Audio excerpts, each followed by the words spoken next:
North Korea is dodging sanctions with fish and front firms in Mozambique. On the surface, there is nothing remarkable about this sleepy fishing port in Maputo. But hidden from view, wedged between the other boats and ships docked there, are the rusty Susan 1 and Susan 2. These are not ordinary fishing vessels, but sanctions-busting trawlers manned by crews from North Korea. Pyongyang's interest in a couple of aging African trawlers may seem odd at first. But fishing is big business in Mozambique. It's one of the country's most lucrative industries. North Korea wants a slice of that much-needed cash, and boats are easy to move and conceal. Joint fishing ventures are just one area of illicit trade the two countries are engaged in. In a months-long investigation, CNN uncovered a secret web of front companies, military cooperation and elite forces training deals between North Korea and Mozambique, all in violation of international sanctions, according to United Nations investigators. Documents reviewed by CNN show that the cooperation is sealed with illegal contracts worth millions of dollars. The money is funneled through regionally based North Korean diplomats to Pyongyang, some 7,500 miles away. U.S. officials have long maintained that the money from ventures like this goes straight into North Korean leader Kim Jong-un's notorious nuclear slush fund, known as Office 39. With crippling sanctions squeezing the pariah state, Kim needs hard currency to further develop his nuclear and ballistic missile programs. The Trump administration wants to stop the money flowing. Tougher UN and US sanctions, sustained pressure on China and executive orders are all part of Washington's playbook to squeeze North Korea. The plan, so far, doesn't appear to be working. North Korea earned nearly $200 million by exporting coal and other banned commodities between January and September 2017 in violation of UN sanctions, according to an unpublished UN report.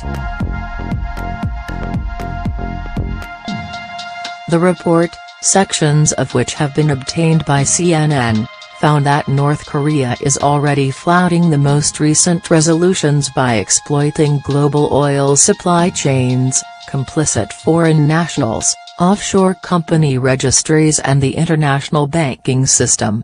The report is still confidential and has been sent to the UN Security Council Sanctions Committee on North Korea.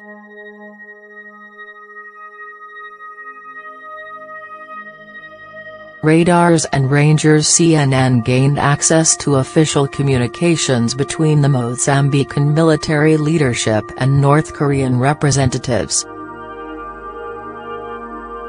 In 2015, Mozambican officials invited North Korean military technicians to the country, the documents show. North Korea is severely restricted from bringing hard cash into its coffers, and long-standing sanctions make military profits nearly impossible for the country. Other tough financial sanctions severely restrict its transactions with other nations. The UN revealed its investigation into military links between Mozambique and North Korea in a 2017 report, but cooperation between the two countries is more substantial than earlier thought. Two Mozambican military sources told CNN North Koreans have been training elite forces at a base in Maputo for at least 2 years. That comes with a price tag.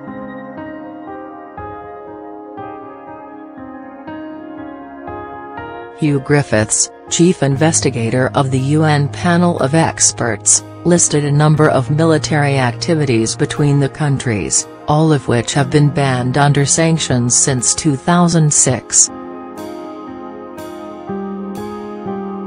Air missiles, manned portable surface-to-air missiles, military radar, air defense systems, the refurbishment of tanks, it's a long list, he said. The UN panel produces biannual reports to name and shame alleged sanctions violators. They have previously reported alleged North Korean military links to Mozambique worth at least $6 million. A shady front company called Gang was used to run the operation. The report states that North Koreans have bolstered Mozambique's Soviet-era technology and capabilities, used in a long-running and intermittent armed conflict with rebel forces in the northern half of the country. Officials at Mozambique's Ministry of Defense declined to be interviewed on camera and didn't respond to specific queries on military ties. Griffiths said it was vital to cut these revenue streams. The foreign currency generated and the revenues generated from all of this conventional military activity can be used to fund the DPRK, that's North Korea's, prohibited nuclear and ballistic missile programs, he said. The North Korean embassy in South Africa could not be reached for comment. A house on Maputo Ave through the correspondence between Mozambican military officials and North Korean representatives, CNN also discovered a 2-story building in downtown Maputo where Gang had set up shop. The peach-colored house sits on Maputo Avenue. A rental agent for the now abandoned house was hanging around outside on a recent morning, waiting to show it to new clients. There were some Asians living and working here.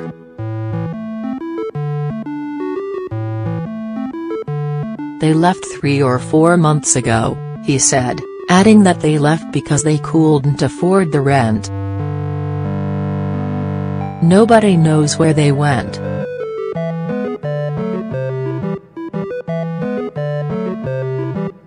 A report from a UN panel of experts from September 2017 alleges that Gang was instrumental in providing the military support to Mozambique. As North Korea's biggest trading partner, China is often singled out by U.S. President Donald Trump for not severing ties. But UN and US investigators are taking a much closer look at African countries' relationship to North Korea, investigating at least 11 different nations. Many African liberation movements had ties and support from the North Korean regime before independence and through the Cold War, though the extent of the connections has been questioned by some. Mozambique is no different.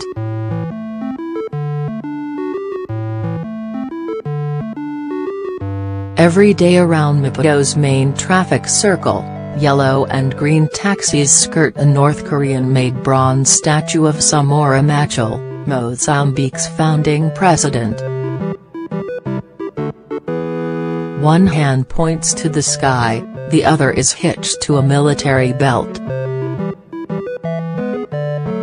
The statue, unveiled in 2011, bears only a passing resemblance to the man. The UN Security Council passed sanctions targeting Pyongyang's statue-making business in late 2016.